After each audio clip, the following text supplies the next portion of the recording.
been Chesco this weekend, a player, of course, they looked at signing before Victor Gyökeres. Well, as for Chesco, he chose Manchester United over Newcastle, as we know, and in his first interview with the club, he told us why.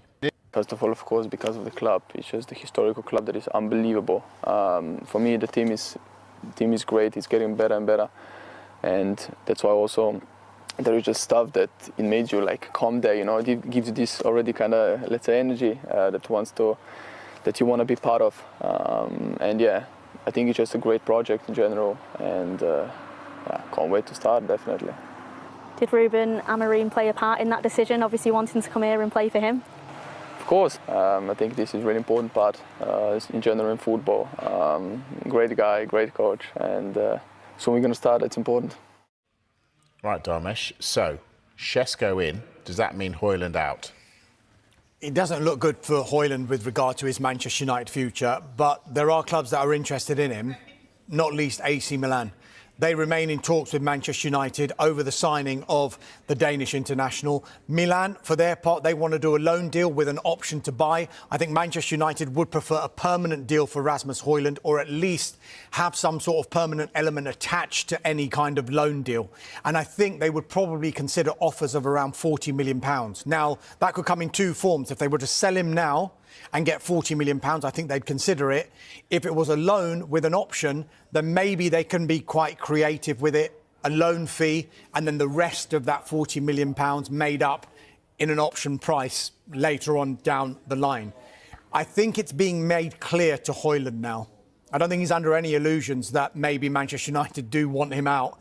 He was an unused substitute in United's pre-season friendly against Fiorentina at the weekend. Ruben Amorim actually chose to play Mason Mount in a false nine ahead of Rasmus Hojlund. That's a massive sign, isn't it? It is. And I'm sure he's aware of everything that's going on. He's clearly seen Chesco come into the club and him not getting much match time, even though he was the only striker that was available to them that day. But anyway, he has said he wants to stay and fight for his place. But it's now becoming abundantly clear that he's joined the likes of Jadon Sancho, Garnacho, Malacia, Antony, and previously Rashford as players that United would want to get out of the club. So the famous five became six, well, it became four, didn't it? Because it's back to five again. Back to five, yeah. Goodness. All right, what about any more people joining United? Anything else? Well, we should say that following Chesco's arrival, I think that the focus, even before Chesco arrived, was on sales. Not necessarily making those sales before players come in, but having an assurance and a knowledge that before the end of the window, some of these sales would happen. We've mentioned Rasmus Hojlund and AC Milan. Borussia Dortmund still pushing to sign Jadon Sancho.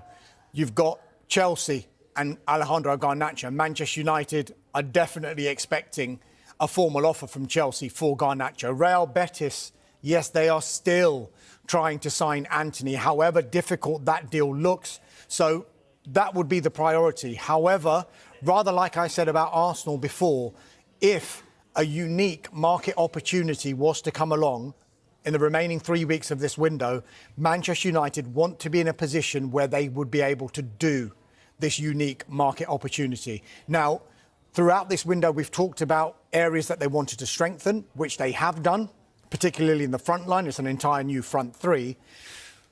But central midfielder, talk of that has not gone away. And I don't know whether it's been accentuated, even though United have played OK during pre-season.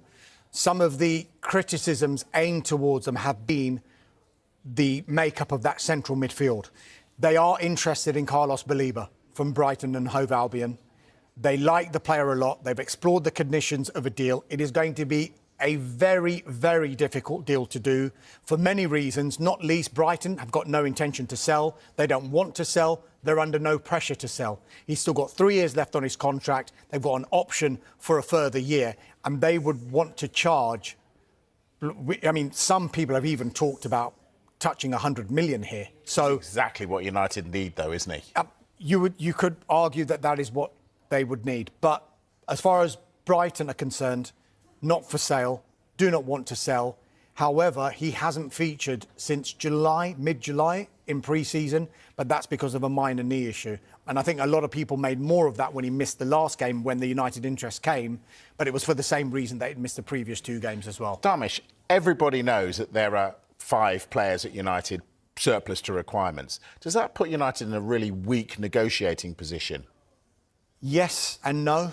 I mean, I don't think it's any secret that Manchester United wanted to do business for these players, but the way that football works now in the finances, it's not just about transfer fees. It's about getting wages off the books as well, so that they can go into the market and perhaps do deals using how PSR works.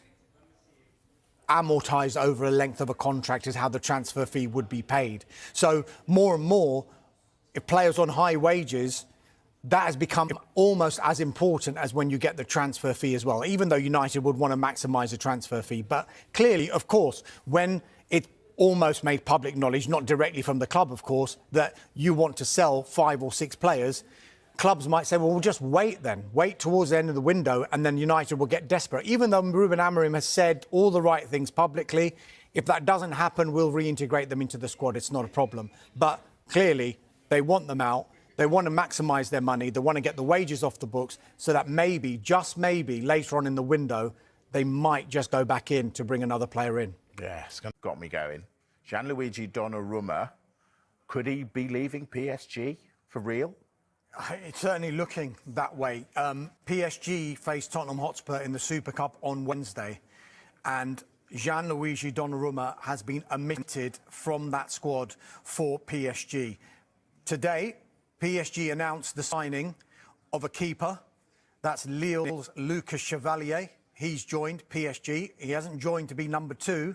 He's joined there to be the number 1 goalkeeper. And these latest developments, the fact that he's been out of the squad and that they brought in this new keeper, has thrown into major doubt the future of Gianluigi Donnarumma at PSG. Now, I've been told today that he will only leave if a project is seen as the right fit and he will not be forced out. Now, earlier on in this transfer window, it was understood that Manchester United had kept an eye on his situation. That's it, amid doubts over Andre Onana's future. However, Onana has now Onana's future training, and as it stands, he's expected to stay at Old Trafford. There are at least 2 other Premier League clubs who have explored the conditions of a potential deal for Donnarumma. I bet they have. That's via intermediaries. So we don't think there's been direct club-to-club contact as yet, but significantly, Donnarumma has entered the final year of his contract now. So PSG, if he's not going to sign a new contract and he is on massive, massive money there at the moment, they will probably want to do some sort of deal. Now, if you look at Donnarumma's situation, the amount of money he would be on, PSG would see that as a win just to get those wages off the books. So it might not mean necessarily a club would need to go in with a massive transfer fee. As long as they paid the wages, you'll be looking at, close to 15 to 20 million pound saving straight away for PSG. Definitely one to keep an eye on, because it looks for all the money that Donnarumma's going to move, and for his own sake, he probably does need to move because there's a World Cup at the end of the year. He's going to need to be playing. Cool, what a story that is. Inside Manchester United's tactical transformation, the glaring problems they identified last season, what their 3 new signings can fix, the drastic new fitness tests, and the flaws that remain. The feeling inside Manchester United heading into the new season is one of cautious optimism. Cautious being the key word. Once the dopamine of a €200 million transfer spend on a new attack wears off and the cut and thrust of the season takes hold, some familiar problems will hold true. But from Ruben Amorim and his coaching staff to the playing squad, who were in high spirits as a near-complete group including Joshua Zirkzee, Andre Onana and Benjamin Sesko trained on Sunday, there is a belief things can, must and will improve, starting on Sunday against Arsenal. Goals were Amorim's biggest source of frustration last season, and there was a clear lack of them en route to finishing 15th in the Premier League, their worst season for 51 years. United ranked 16th for goals scored per match 1.2 and 12th for shots on target 4.6. United had just one player in the top 56 Premier League scorers from open play last season, Amad Diallo with 8. They ranked dead last for headed goals for and second worst for shot conversion with a strike rate of 8.33%, despite taking the 7th most shots 528. Only 2 United players made it into the top 50 for chances created. The statistics made for galling reading and painted a clear picture for Director of Football Jason Wilcox, CEO Omar Barada and minority owner Sir Jim Ratcliffe. It was obvious to them this problem needed addressing urgently. It explains why United's 3 signings this summer have all come in one area, the forward line. Insiders are quietly confident in the new arrivals, bought for a combined €210 million expensive, for sure, but Matheus Cunha, Bryan Mbeumo and Benjamin Chesco scored more goals combined across all competitions last season, 58 than the front threes of Arsenal, Chelsea, Manchester City and Tottenham respectively. And in Cunha and Mbeumo, who both arrived early enough to travel with United's on their pre-season tour of the United States, they have 2 players who were also in the top 20 for Premier League chances created last season. Caution is required, though. That much is clear from a pre-season that showed many positives, particularly in a 4-1 blowout win over Bournemouth, but many familiar weaknesses. There were moments in the 1-1 draw with Fiorentina where United's 2-man midfield was left exposed as their front 3 pressed together. Their frailties from set pieces also reared their ugly head again for Fiorentina's goal. Failure to address set-piece woes will land at the feet of assistant Carlos Fernandes. Bruno Fernandes and Ahmad, arguably United's 2 best performers last season, are both best suited to one of the number 10 roles, yet this season Fernandes will play deeper in a midfield 2 and Ahmad at right wing-back.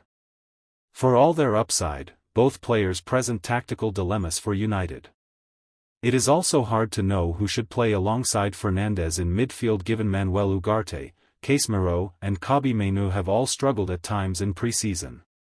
Interest in Brighton's Carlos Baleba comes as no surprise as Amram seeks greater pace, power and intensity from the 2 midfielders tasked with anchoring his 3-4-3 system.